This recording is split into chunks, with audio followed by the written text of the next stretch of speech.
Okay, so what we want to do in this clip is understand what is this J business. What is this Jacobian that somehow appears in the formula for change of variables.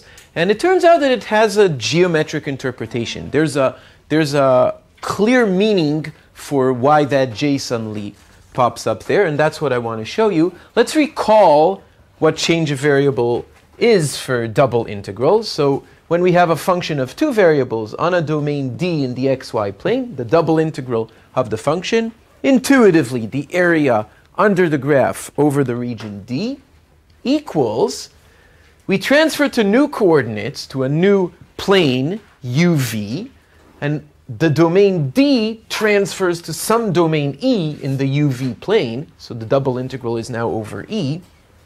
We evaluate f at x of uv, y of uv, where x of uv and y of uv form the map that transfers from uv to xy and vice versa. And then there's this j here, which is what we want to understand. So remember the j is, this is just another way of denoting it. This is just symbolic, but what it really is the determinant of the partial derivatives of the functions x and y with respect to their variables u and v. Clear? Okay. So how come? Where did this j come from? That's what we want to discuss now. So let's look at the uv plane. So here's the uv plane. So let's say that this is u and this is v. And then there is, let's take some colors. And then there is some domain here. Let's call it E. So there's some domain here, E, which is the domain over which we're integrating in the uv plane. Okay? Now, there's a map. There's a map. The map is given by, so let's denote this to indicate a map. The map is given by those two functions, x of uv, y of uv, that take any point in the uv plane, any point uv, and send it to a point xy in the xy plane. Which xy? So given a u and a v, it sends it to x of uv, y of uv.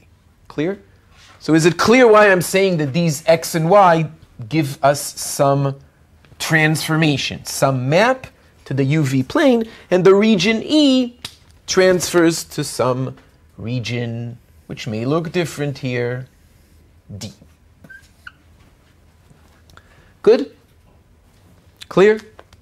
And of course we can go backwards, we can invert these maps x and y, and the assumptions of the theorem which we discussed and saw some examples were that this map, this correspondence has to go back and forth, has to be one-to-one and onto between these two regions. So we can't have a point here or two different points here mapping into the same point here. We discussed that. Okay. And now let's look. So how do we do double integrals? We have to take a step back and recall that double integrals arise from these Riemann sums, remember? Okay, from taking the region, breaking it up into little rectangles using this grid sort of idea, and then looking at these towers over each little rectangle, taking their volume and summing up all the volumes. That was the Riemann sum, and as we refine the partition, make the little rectangle smaller and smaller, we get a better approximation. Does everybody remember that? So let's see how that looks when we do it for E and for D, respectively, and we have to do it carefully. So let's assume that we have some grid here, okay, some partition of E. So let's say it looks something like this. Here's the partition in the, not necessarily of the same size or whatnot. So here's a partition of the UV domain E. Okay, and let's look at a very specific rectangle. Maybe let's look at this rectangle here. this one. Okay, so in this partition, these are going to be the UIs. So this is going to be U1, U2, U3, etc. And these are going to be the VJs, V1, V2, V3, etc. And this one is going to sit between UI and UI plus 1, and between VJ and VJ plus 1, and we get some rectangle in that partition. Clear? For simplicity, I don't want to carry all these indices, because it's just going to blur the picture. So just for this discussion, let's just call this U. It's one of the UIs. Okay? And this is going to be U plus delta U, which in general is delta UI. It's the increment from UI to UI plus 1. Okay? And likewise, this is going to be V, in general, some Vj, and this is going to be V plus delta V is the next point chosen in this partition. Okay?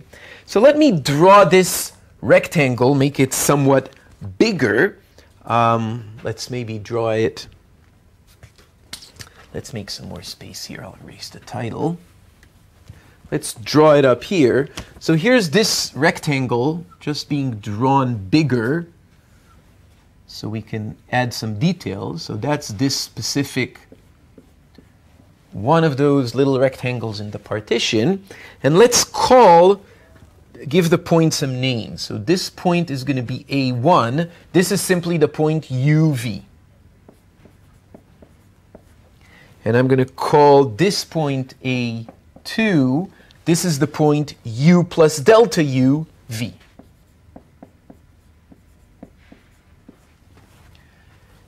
And then this one is going to be A3, which is the point U plus delta U, V plus delta V.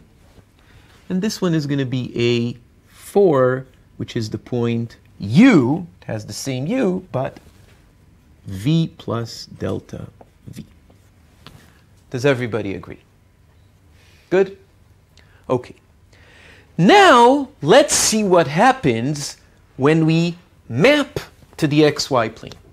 What do I mean by map to the xy plane? We take every point UV in general, not these specific ones. Any point in this UV plane maps to some point here. By the map, xy equals x of UV, y of UV. Okay? So that's this map. What do I get? Somebody has a phone call. What do I get? So the region E transforms to this region D. Okay? What about this partition? What would this partition look like? Would it again be a partition of straight lines here? Not necessarily, right? So there's no reason for this line under the map to transfer to a straight line parallel to one of the axes in the xy plane. Okay? It's going to transfer to some curve here. Do you agree? Okay? But there's something more that can be said. And that is, since we are assuming that these maps here, this, let's call it phi, and let's write down here, phi is given by UV is sent to, often denoted by an arrow with a little leg here, is sent to x of UV, y of UV. That's our map, right? This is a point in the xy plane. We're assuming that x and y, that these two functions are smooth, are C1 functions. And that means something. What does it mean that they're smooth? And in particular, they're continuous, okay? They can't just take a point here, let's say 2 points which are nearby each other, a point here and a point here. They can't suddenly send them to 2 points which are very remote, okay? Why? Because that's the idea of continuity. Continuity means that if, think Calc 1, think of just the idea, just the intuition. If x is close to a, then f of x is close to f of a, right? That was continuity. Remember? And likewise for for two variables. If xy is close to ab, then f of xy is close to f of ab, right? That's the limit concept. That's the continuity concept. So close points here are going to move to close points here, okay? And the smoothness says that this straight line here, well, it's not going to be a straight line here, but it's not going to be some crazy random curve, especially if you look at it locally. So at close points, because this tiny little segment cannot move around too much because close points have to transfer to close points, then locally it's going to look kind of like a tiny segment. Okay? A tiny segment here is going to transfer to a tiny segment there. And the overall picture that we're going to get on small regions is going to be something like this. Okay? So these partition lines are going to transfer now to some lines here which are not necessarily straight anymore, and they're not necessarily parallel anymore, and they're not necessarily parallel to one another or to the axes anymore, but they still form some sort of distorted grid, okay? Locally. If this was something very big, maybe it could, you know, behave differently on a broader region. But when you look at small areas, this rectangle here, here it is. It's right there. Is the idea clear? This is not a formal proof of anything, okay? It can be, of course, formalized, and for that you would need to work more carefully with epsilon delta arguments. Okay? I'm just trying to give the idea. Is it clear that because this is a continuous smooth maps, the picture is going to be something like this? Do you understand why? Do you understand the underlying intuitions for this? Good? Okay. So let's draw. So this is our little rectangle after having been sent here, and let's draw it. So it's going to be something like this. I'm zooming in on this rectangle now. It's no longer a rectangle. It's maybe kind of a parallelogram, but not even that, right? These are not straight lines. These are curved, okay? But it's almost a parallelogram, okay? So a small little rectangle here would transfer to a small little almost parallelogram here, okay? Not precise. I'm not being precise. I'm just giving the idea. Okay, so let's call these points. This one we're going to call B1, and this one we're going to call B2, and this is B3, and this is B4, and this is our little rectangle having been transferred to the domain D. What is the area? Remember that when we do Riemann sums, we take the area of the rectangle and multiply it by the value of the function, right? That's how we do Riemann sums. Why am I doing this to indicate the value of the function? Because where is the graph of the function? Exactly. Very good. Very good. So this is a bird's eye view of the domain. The graph is up here. We take the area, multiply it by the height. We get the volume under the graph, right? Okay. So what's the area of this little rectangle? Exactly. So the area of this little rectangle is delta U times delta V, obviously. Does everybody agree? Good? What's the area of this thing? What is this thing going to contribute if we try to do some form of Riemann summish argument over this new weird partition into curved, almost parallelogram shaped like thingies? What's the area of this thing? It's not obvious, okay, but we can figure it out almost. So let's denote the vector connecting these 2 points, and the vector connecting these 2 points is going to be a straight line. So let's call it B1, B2. And the vector connecting these 2 points, which is again a straight line,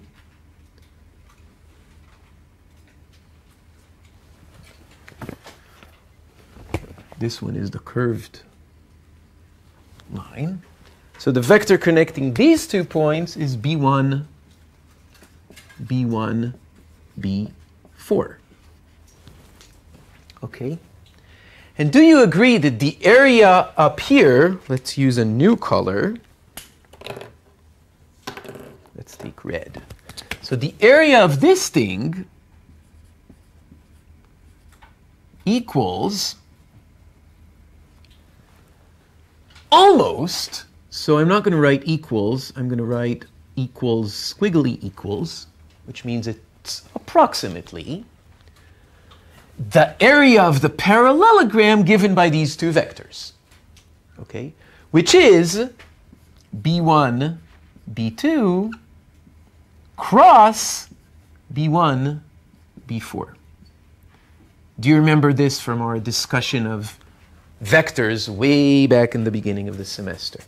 Okay, the area of the parallelogram, which is built upon 2 vectors, is their vector product, the length of the vector product. Okay? Does everybody agree? Good?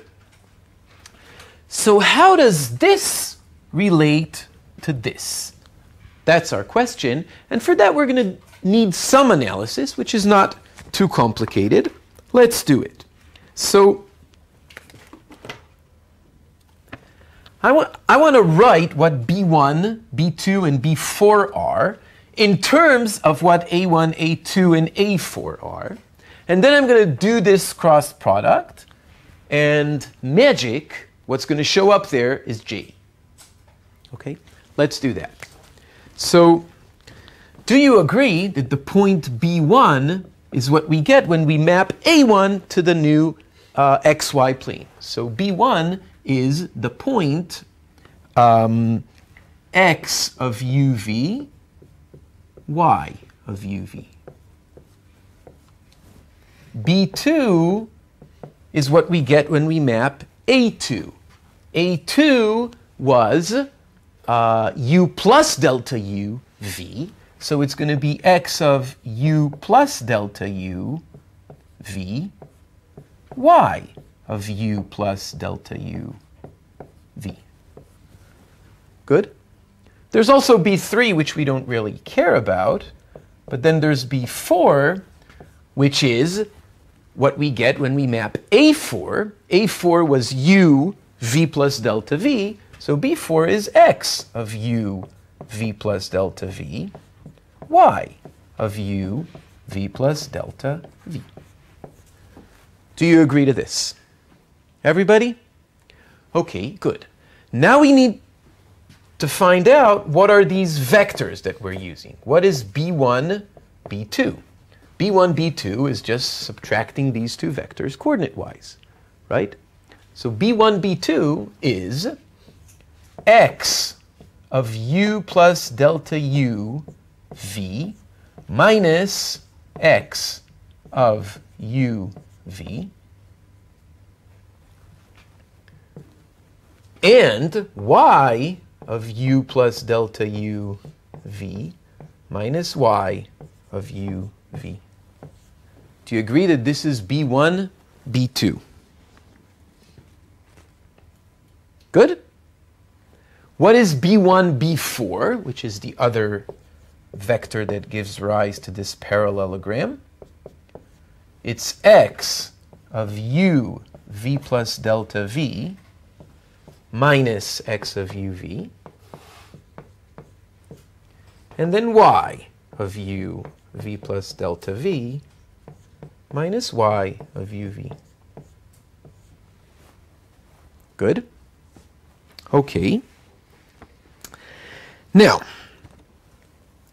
when you look at an expression like this,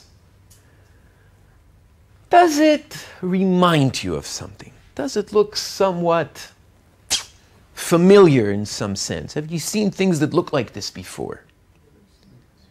Limits is close. Of which derivative? Good, good, good, good.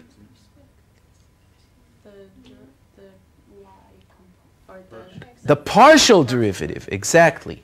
So do you agree, let me write up here, just as a small reminder, that the derivative of f with respect to x, the derivative of a function with respect to x, now this is going to take some maturity to replace the function f by the function f, and to replace the variables x and y by the variables u and v, and to replace h by delta u. Okay? But the derivative here is defined as the limit h goes to 0 of f at x plus h y minus f at x y divided by h. Do you agree that this was the definition of the partial derivative? If you want to be more precise, at a point x0, y0, it's going to be with x0s and y0s there. Do you agree? Okay. So what's written here, well, if we replace h by delta u, if we think of the variables x and y are now u and v, this little increment, this little h thing, is now delta u. That's the little increment, and it's only in the x component, in the u component, right? And the function f is now, well, the function x. So do you agree that if I divide here by delta u, and I, of course, can't just do that, but we'll see how to do it. If I divide here by delta u, then this is precisely the term here of which we're taking the limit as delta u goes to 0. Do you agree? Okay? And likewise here, if we divide here by delta u, this is precisely what we get here as delta u goes to 0 in the limit, and this time for the function y. Do you agree? Good?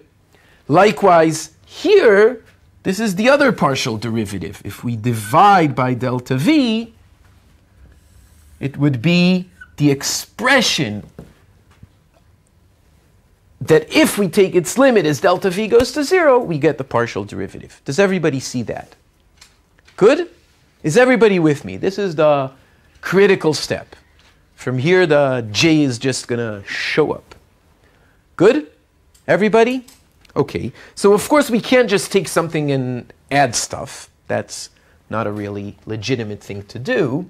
But what we can do is divide by something, providing we multiply back by the same thing. Right? That is completely legitimate.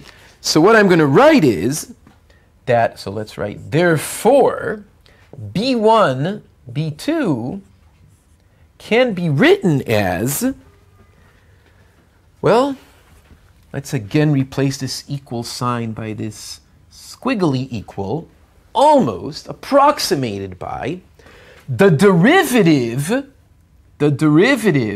of the function x with respect to u times delta u.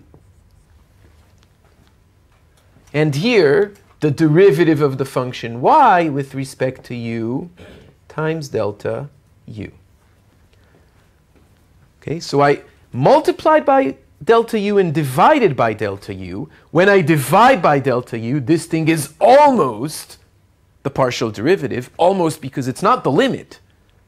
Right? We didn't take the limit. But since we're assuming that delta u is very small, we're close to the limit. Right? That's why it's this almost equal sign. And then we multiplied back by delta u. So is it clear why I can write this approximately? Okay? And again, it can all be formalized using careful epsilon delta notation in arguments. And b1, b4 is almost the derivative of x with respect to the v variable times delta v, and the derivative of y with respect to the v variable, again times delta v. Good? Everybody? Okay. We're not there yet. What we want to do now is to take the vector product of these two vectors and find its length. That's the area of the little almost parallelogram shaped thingy in the almost partition of D in the xy plane. Okay, so these are B1, B2, and B1, B4, and now I'm going to take their vector product. So let's do that. So the area of this thing, this almost parallelogram, I made it a bit too...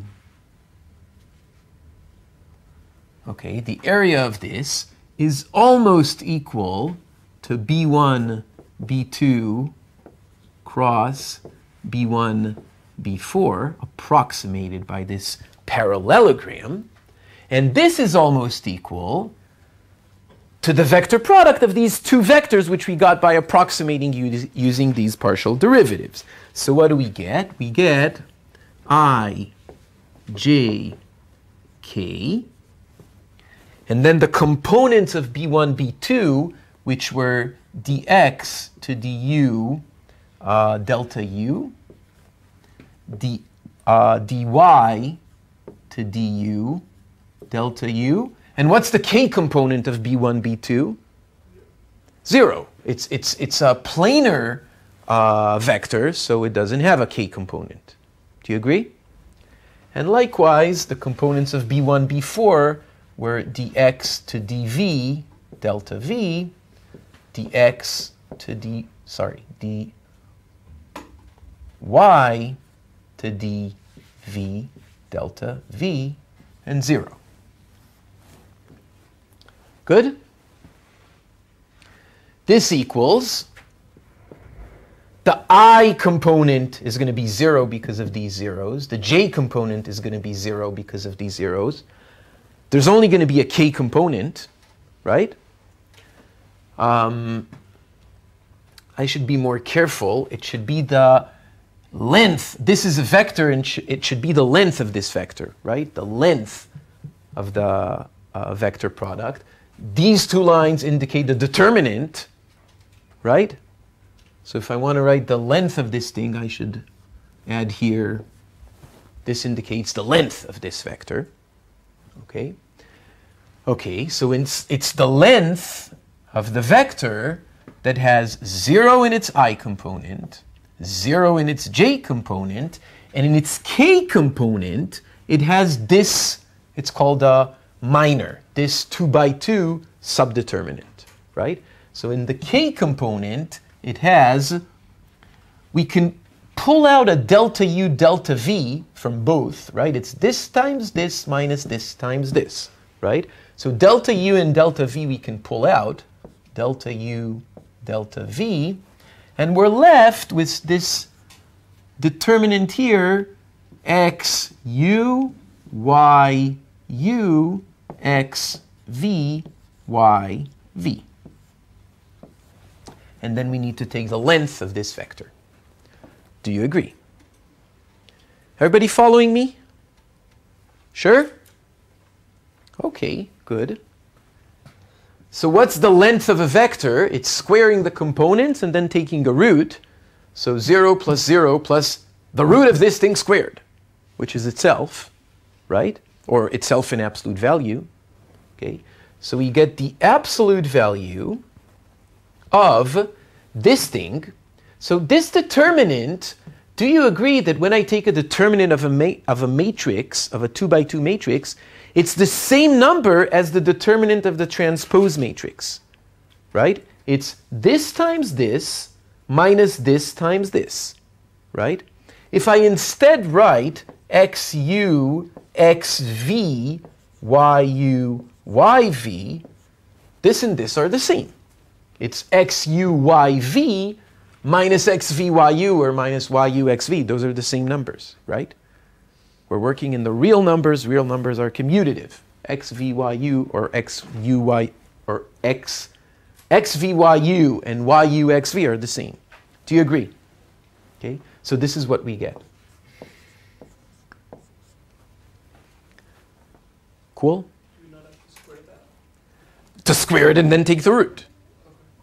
Okay? Clear? So, what is this thing? This is precisely the Jacobian. This is the Jacobian, right? This was what we defined as, again, there's another absolute value here. It's a bit confusing with these absolute values.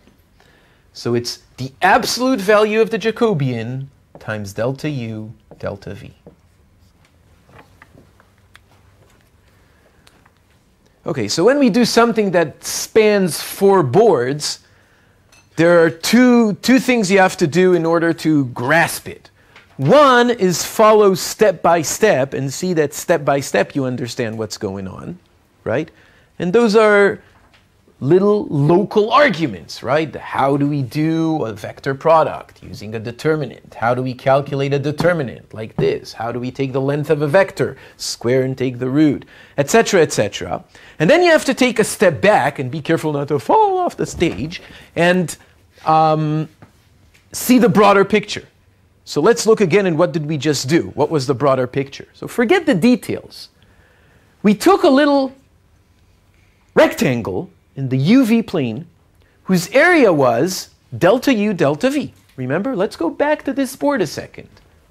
We took a little rectangle in the UV plane, part of this big partition of E.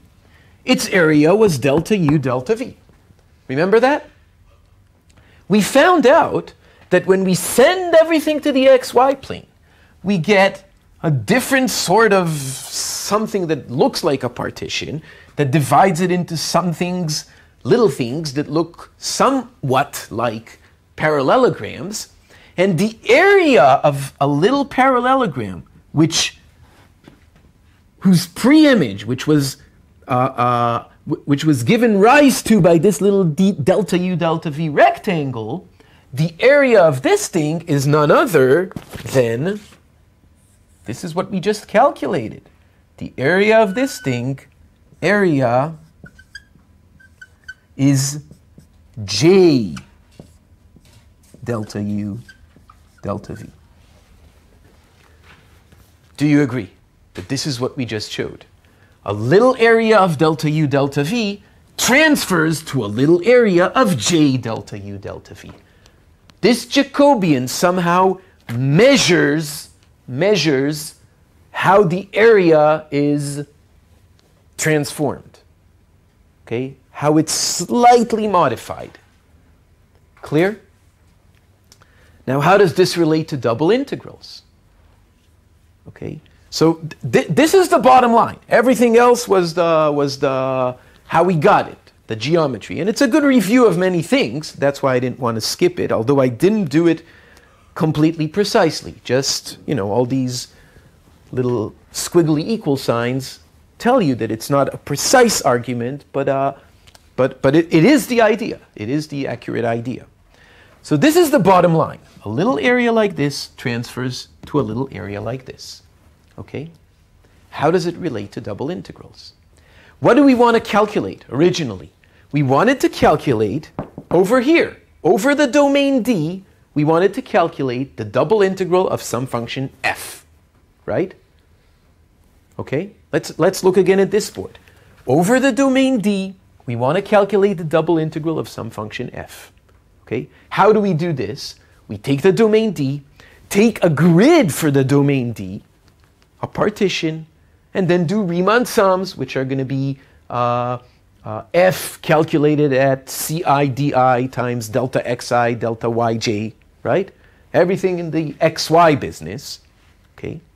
And this tells you, hey, you can do it a different way and they're going to be equal. What's the different way you can do it that they're going to be equal? Well, instead, let's look back here at this board, instead of breaking the region D intrinsic in the xy plane into a partition parallel to the x and y axes, and then taking values and doing Riemann sums in x and y, you can do something different. Transfer to here, take a partition of E. Send that partition back. Here, you're going to get some weird thing. And then do Riemann sums using this partition. What would the Riemann sums be? Well, they're going to be the area, the base area of these little shapes. That's exactly what they are, right? And then sum them, and you have to multiply by the value of the function, right? The value of the function, not at the point xy, but at the point xuv, yuv. Okay? And that's exactly what we're doing. So you're going to get Riemann sums of the form sum of f at x ui vj, yui vj, or ci dj, whatever, times delta u delta v times the Jacobian. That's the Riemann sums that you're going to get. And in the limit, as you refine your partition, and the refinement is going to happen here, it's going to induce a refinement here, and in the limit, you're going to get, instead of the sums, the double sums, you're going to get the double integral. Okay? Is it clear? Is the idea clear? Good? Okay.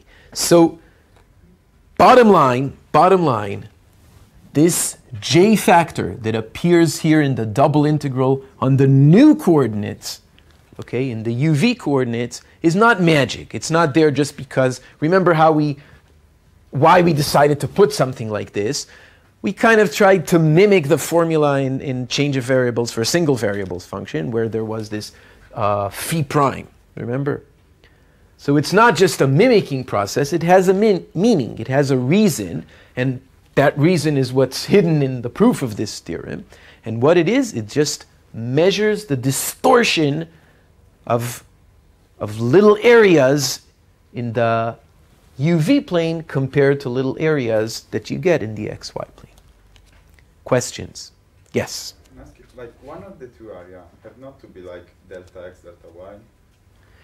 Over on this side, you're going to be summing Riemann sums of the form sigma over I, sigma over j, f at some little chosen point ci dj, times delta xi, delta yj. That's this side.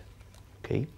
On this side, what you're doing, you're not trying to sum over the region E.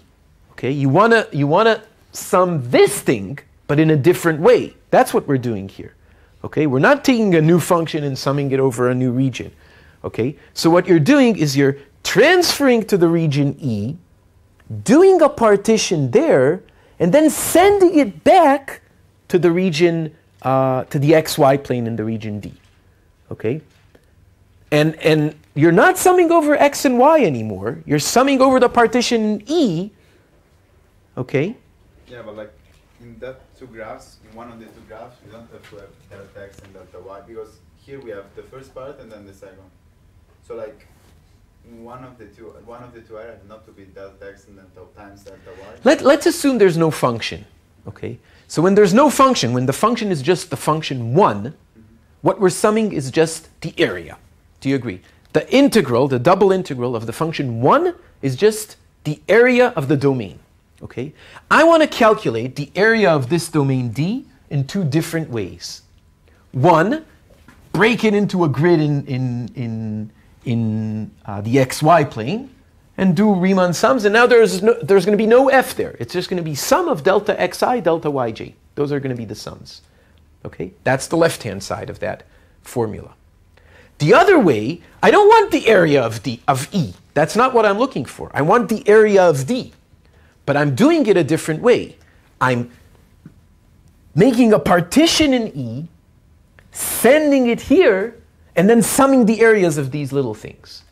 Each one of them is going to have this area, and the Riemann sum is now over U and V. These are UIs and VJs, right? Remember, we just said for simplicity, we're not going to call it UI and VJ. Otherwise, we would have had to carry all these crazy indices all the way. So we just called it U and V. But we're summing The area of D is just put a double sum here and sum these. That's the area of D. Do you agree? Okay. Now when you throw in the function, you get that formula. But do you agree that for the function 1, that's what you're getting? You're not summing, you don't want the area of this. The area of this would be just sum ui delta u, sum delta u delta v. That would be the area of this. That's not what you want. There's no claim that the area of this thing is the same as the area of this thing. There was a distortion going on. There was some map doing something. Okay? It's two different ways to calculate the area of this, and then they're equal. Okay? Because it's two different ways of calculating the same thing. So maybe it's easier to see ignoring the function altogether, thinking of the function 1, and if you believe it there, if you see what happens there, then you can throw in f back in. Good? Okay, so this clip was rather theoretical in nature, but I think it's important. It's important to understand that there's no magic here, and what this J does. And in fact, we're going to see similar things. We're going to see these ideas repeat again when we talk about surfaces and parametrization and areas of surfaces. It's the same ideas that show up again and again. So it's important to understand them once, and then it's easy to believe them when you see them show up again. Okay, so that's the end of this clip.